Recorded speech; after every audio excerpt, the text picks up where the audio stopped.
बता रहे हैं कि वो धमाके गाड़ी के सिलेंडर्स में हुए थे। एक गाड़ी फटी और उसके साथ वाली जितनी भी सिलेंडर्स की गाड़ियां थी उनमें धमाके हो गए। इंडिया की पुलिस ने जो केस रजिस्टर किया है वो दहशतगर्दी की दफात के तहत है। वो बम धमाके जो एक्सप्लोसिव मटेरियल की दफात है उनके तहत किया। भारतीय मीडिया इस वाक़े को बुनियाद बनाकर अब पाकिस्तान पर हमले के लिए जवाब बना चुका है। कल रात को पूरे मीडिया के ऊपर पाकिस्तानी जितने भी social activist Pakistani military regime की तरफ से वो सारे इस बात का सबूत दे रहे थे। कोई बोल रहा था ये गैस सिलेंडर है, कोई बोल रहा था देखना ये इंडिया जो है पाकिस्तान पे इल्जाम लगा देगा, कोई बोल रहा है ऑपरेशन 2.0 के लिए बहाना ढूंढा जा रहा है। यानी कि रात के 3 बजे तक स्पेशली एक्स पर जो है पाकिस्तान ये समझाने की कोशिश कर रहा था इंडिया को कि भाई ये हमने नहीं किया है, भाई ये हमारे ऊपर मत डालना। और नाज़रीन, इस वक्त जंगी परवाज़ें पाकिस्तानी जो लाइन ऑफ कंट्रोल है पाकिस्तान और भारत की वहां पे रिपोर्ट हुई हैं, जबकि दूसरी जानिब जो गैर मामूली मूवमेंट है वो भारत की जो फॉरवर्ड बेसिस हैं जिसमें पठानकोट एयरबेस है और चंडीगढ़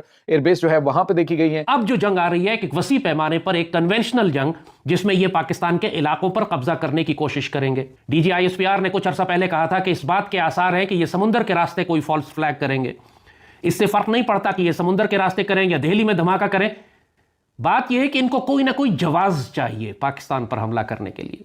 कि अगर पाकिस्तान, ये तो छोड़िए अगर इसमें पाकिस्तान का हाथ निकल गया, पाकिस्तान ने एक चिड़िया भी मारी ना अफगानिस्तान के साइड या इंडिया के साइड, एक चिड़िया भी मारी, एक परिंदा भी मारा ना, तो पाकिस्तान लोग भूल जाएंगे कि कभी पाकिस्तान था भी इस दुनिया में या नहीं था। ये पाकिस्तान की जो है एक लास्ट स्टेज पर खड़ा हुआ है। एक गलती की देर है, ये गलती करे और आसिम मुनीर की पतलून इंडिया या अफगानिस्तान में कहीं ना कहीं स्पेशली पर्सनली आसिम मुनीर की पतलून लटकी होगी। नमस्कार दोस्तों, टुडे पाक न्यूज़ में आपका स्वागत है। तो भाई बम दिल्ली ब्लास्ट में बहुत बड़ा खुलासा हुआ है। तो भाई लाल टोपी जो आया और बोल रहा है एक गैस धमाका हुआ और ये अब हमारे ऊपर डाल देंगे और हम पर ब्लेम करेंगे। जो एक्सरसाइज कर रहे थे उनको चाहिए था कि ये गलती करे फिर इनके ऊपर हमला कर देंगे। जो मई में हुआ था वो भारत हार गया था और मार पड़ी थी, ये लाल टोपी का कहना है। तो भाई ये सोशल मीडिया पर बैठकर इतना लगे पड़े हुए हैं कि ये अपने आप को डिफेंड करने में लगे पड़े हैं सोशल मीडिया पर। अब ये कह देंगे ये भारत हमारे ऊपर डाल देगा और ये पाकिस्तान ने किया है, अपने आप को डिफेंड करने में लगे हुए हैं। तो भाई इतनी घबराई हुई है पाकिस्तान की आर्मी भी, लाल टोपी। तो भाई पठान भाई ने पूरी पोल खोल दी। तो इसका लाल टोपी का भी और पठान भाई का भी लास्ट में वीडियो ज़रूर देखना, आपको बहुत मज़ा आएगा देखने में। तो भाई इससे पहले सब्सक्राइब, लाइक और प्यारा सा कमेंट जरूर कर देना। देखते हैं वीडियो। ऑलरेडी इनकी तमाम आर्म फोर्सेस हमारे खिलाफ डिप्लॉयड हैं। ये नोटैम्स ऑलरेडी इस वक्त इन प्लेस हैं। तमाम एयरलाइंस को, तमाम फजाई हुदूद को, सबको नोटिस जा चुका है कि यहां पर बहुत बड़ी बड़ी जंगी कार्रवाइयां होने वाली हैं। इंडिया के जानिब से बहुत बड़े बड़े नोटैम्स इन तारीखों के लिए जारी हो चुके हैं। नोटिस टू मरीनर्स, समुद्र के बहरी रास्तों के लिए भी बड़े बड़े नोटिस जारी हो चुके हैं। लिहाजा इनकी सारी आर्म फोर्सेस जो हमारी सरहदों के पास हैं इस वक्त अपने स्टेजिंग एरियाज में हैं या हमारे बॉर्डर्स के पास एक्सरसाइजेस कर रही हैं। लिहाजा इनको पाकिस्तान पर हमला करने के लिए अब मजीद किसी तैयारी की जरूरत नहीं थी, उनको सिर्फ एक जवाब चाहिए था। दिल्ली के वाक़े ने इनको वो जवाब फराहम कर दिया। इससे कोई फर्क नहीं पड़ता कि वो सिलेंडर के धमाके थे या इन्होंने खुद दहशतगर्दी करवाई, जैसे कि इनकी पुरानी आदत है। भारतीय इंटेलिजेंस कोई भी फॉल्स फ्लैग ऑपरेशन करके इल्जाम पाकिस्तान पर लगा के बड़ी जंग का जवाब बना सकती थी। ये ऑप्शन हमेशा ये करते रहे हैं। लिहाजा वो जवाब इनको आज मिल गया। अब पाकिस्तान की क़यादत से पाकिस्तान की कौम को हम बहुत वाज़ेह पैगाम दे रहे हैं कि जिस बारे में हम आपको बहुत अरसे से आगाह कर रहे थे, मई के महीने से आगाह कर रहे थे कि जब जंग खत्म हुई उस वक्त भी लोगों ने कहा कि अब 3-4 साल की छुट्टी है, अब इंडिया से कोई जंग नहीं होगी। हमने कहा था इसी साल दोबारा होगी। और उस वक्त हमने बताया था कि ये समुद्र के रास्ते भी आएंगे, जमीनी रास्ते पे भी आएंगे और अब की दफा ये पाकिस्तान के इलाकों पर कब्जा करने की कोशिश करेंगे। देखें, आपने देखा होगा जब कोई चोरी करता है ना तो बिना पूछे जब बंदा है आगे पीछे देखता है, लोग ज्यादा होते हैं चोरी की, तो चोर सबसे भाई मैंने चोरी नहीं की, मेरा नाम मत लेना। पाकिस्तान रात को पाकिस्तान से किसी ने पूछा भी नहीं और पाकिस्तान का नाम भी किसी ने रात को नहीं लिया। पाकिस्तानी बढ़ बढ़ के 4 से 5 हजार ट्रेंड बन गया ये पाकिस्तान में। 1 घंटे के अंदर वो लोग बोले थे भाई ये हमने नहीं किया, ये इंडिया हमारे, इतना डर पाकिस्तान को लग रहा था। पाकिस्तानी मिलिट्री रिजीम ने आज इस्लामाबाद में खुद धमाका करवा दिया और यह धमाका सिर्फ इसलिए करवाया गया है, वहां पे भी 13-15 लोगों की जान गई है इस्लामाबाद में। पाकिस्तानी मिलिट्री रिजीम को डर भारत से इतना है कि इन्होंने जल्दी से सुबह एक कार में धमाका करवा दिया और यह बताने की कोशिश की है कि भाई जो दिल्ली में हुआ है वो हमारे गले मत डालना, हमारे इधर भी हुआ है। अजीब बात है, इस्लामाबाद में आज तक जो है ऐसा हमने धमाका नहीं सुना जैसा ही दिल्ली के अंदर हो जाता है। और भाई सुबह ही, रात को वहां होता है, सुबह होते ही वहां इस्लामाबाद में हो जाता है। तो पाकिस्तान ये जानबूझ के अपने लोगों को वहां सिर्फ इस वजह से मारा है, पाकिस्तान की मिलिट्री रिजीम ने, ताकि इंडिया ये बहाना ना बना सके कि भाई ये धमाका हमने दिल्ली में करवाया है और हमारे ऊपर हमला ना कर दे। मैंने कल भी कहा था कि दिल्ली में जो हुआ है इसका प्रॉपर्ली जो है वो इन्वेस्टिगेशन की जाए कि भाई आखिर ये कैसे हो सकता है। ये कहीं ना कहीं पाकिस्तान का इसके अंदर हाथ जरूर है, कुछ ना कुछ लेकर पाकिस्तान का इस चीज के अंदर हाथ जरूर है। पाकिस्तान के डर की एक कहानी आप सुनिए। पाकिस्तान इस टाइम इतना डरा हुआ है, इतना डरा हुआ है और इसी काम के लिए वो इतने अरसे से अरबों खरबों डॉलर खर्च करके अपनी फौज को जंगी तैयारियां करवा रहा था, जदीद तरीन असलाह खरीद रहे थे। इन्होंने दुनिया के मुख्तलिफ मुल्कों के साथ जाके एक्सरसाइजेस की, मशक की, जंगी तैयारियां की, मुख्तलिफ एक्स मैनूवर्स किए और अपनी पूरी जंगी हिकमत अमली को दोबारा से तरतीब दिया उन्होंने। अब वो गलतियां नहीं करेंगे जो इन्होंने मई में की थी।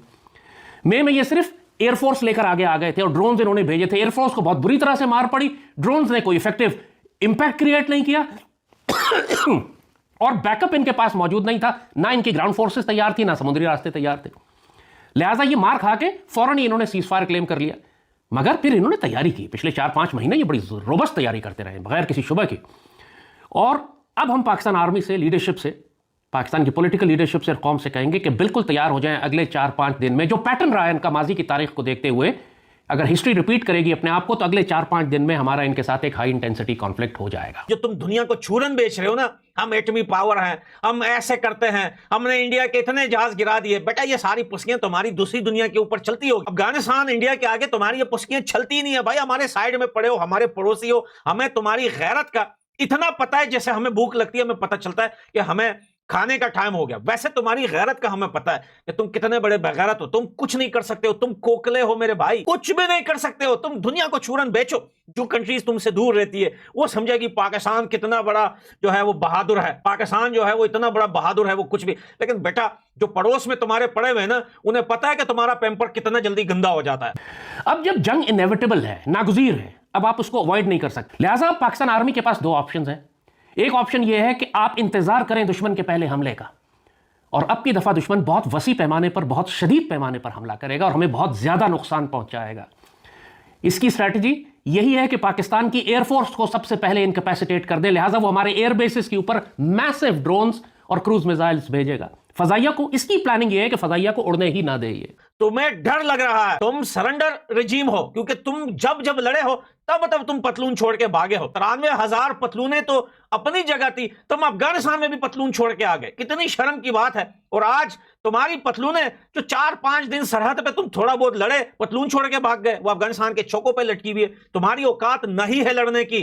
पाकिस्तानी जो आम सिविलियन लोग हैं, इनको तो लग रहा है कि पाकिस्तान में जो गाने तराने रिलीज करते हैं पाकिस्तानी आर्मी, उल्टे सीधे गाने बनाकर अपने लोगों को चूरन बेचते हैं, अपने लोगों को पागल बनाते हैं। इतने ताकतवर लोग, भाई कौन सी ताकत की बात कर रहे हो, कौन सी ताकत की बात। अब इनका कहना है भाई कि जो बॉम्बे अपना दिल्ली में ब्लास्ट हुआ उसका पीछे पाकिस्तान का हाथ है, ये मीडिया कह देगी और हमें तैयार रहना चाहिए। हमें अब ये लाल टोपी हमेशा आता है तब बोलता है कि आवाम को तैयार रहना चाहिए। इसकी ये गांडू फौज आर्मी फील्ड मार्शल बना दिया और बहुत बड़ी ताकत दे दी और डिफेंस की। अरे भाई आवाम को तैयार रहने को बोलता है ये लाल टोपी। तो ये जैसा ब्लास्ट दिल्ली में हुआ वैसा ही ब्लास्ट इस्लामाबाद में हुआ। तो ये अपने ही लोगों को मार रहे हैं। इतना डर खौफ भारत का बैठ गया है इन लोगों के ऊपर कि ये बोलना दे कि पाकिस्तान ने किया। रात को दिल्ली में ब्लास्ट हुआ और दिन में ये मुनीर ने अपने लोगों को मार दिया भाई। वैसा ही धमाका इस्लामाबाद में करवा दिया।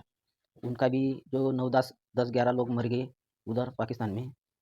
तो इनकी हमेशा का ऐसा ही है भाई, जब भी कोई इंसिडेंट भारत में होता है वैसा ही ये लोग पाकिस्तानी आर्मी के लोग अपना पाकिस्तान में करवा देते हैं भाई, कि इंडिया ना हम पर ब्लेम ना डाल देगी। इसकी वजह से ये लोग भी वैसा ही एक्सीडेंट करवा देते हैं। तो इस्लामाबाद में वैसा ही धमाका करवा दिया और 10 से 11 लोग मर गए। तो इधर इन्वेस्टिगेशन चल रही है और हाथ तो पाकिस्तान का ही है। तो मोदी ने क्लियर भूटान में मैसेज दे दिया कि भाई जो भी इसका हाथ है उसको छोड़ेगी नहीं, और जो इनको साथ दे रहा है, इनके पीछे कौन कौन है, उसको भी नहीं छोड़ेंगे। तो इतना डर का माहौल है पाकिस्तान में। उन्होंने तो 11 से 12 नॉटम जारी कर दिया इंडिया बॉर्डर के पास में, और जो एयर बेसेस है वो बंद कर दिए और एक्सरसाइज कर रही है।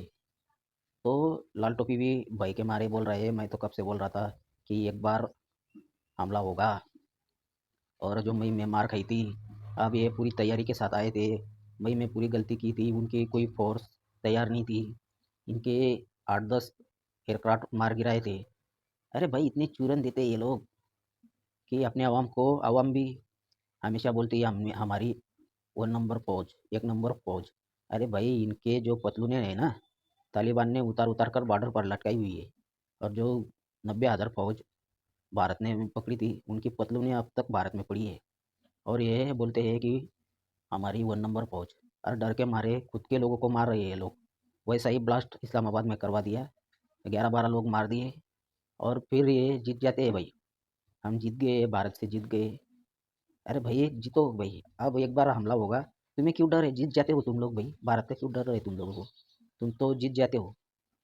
अरे अब ये सोशल मीडिया पर बैठकर बोल रहे हैं कि भाई, मीडिया भी बोल रही है कि पहले से ही इनका रोना धोना चालू हो गया कि भारत अब पाकिस्तान का नाम लेगा और पाकिस्तान को तैयार रहना चाहिए, कभी भी हमला हो सकता है। तो ये रोना धोना चालू है इन लोगों का अब पहले से ही। अरे भाई पूरे तय तक जाएगी मामला, और हमारे देश में तुम्हारे ही हैंडलर चालू है, तुम्हारे ही लोग, पाकिस्तान के परस लोग बैठे हुए हैं, खाते इधर का है, पैसे लेकर इधर ही हमला करवाते हो तुम लोग। तो ये डर का माहौल चालू है। तो आपको वीडियो कैसी लगी भाई, सब्सक्राइब, लाइक और कमेंट ज़रूर करना। मिलते हैं अगली वीडियो पे। धन्यवाद।